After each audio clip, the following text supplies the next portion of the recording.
31 vjeçaria gjendet e pa jetë në Vaskja, për çfarë dyshohet. Një 31 vjeçare u gjet pa shenja jete rreth orës 9 në vaskën e banjës së banesës së saj në Vicentino, në provincën e Vicenza. Sipas të dhënave paraprake, dyshohet se shkaku i vdekjes mund të ketë qenë intoksifikimi nga monoksidi i karbonit.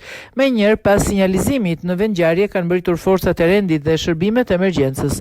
Ekipi mjekësor i SUEM 118 nga spitali i Arsignanos kontaktoi vdekjen e Terez duke bërë të pamundur çdo ndërhyrje për shpëtimin e saj. Në banesë kanë ndërhyrë edhe zjarfiksit, të cilët kanë kryer matje dhe pajisje speciale për të verifikuar praninë e monoksidit karbonit në ambientet e banjës.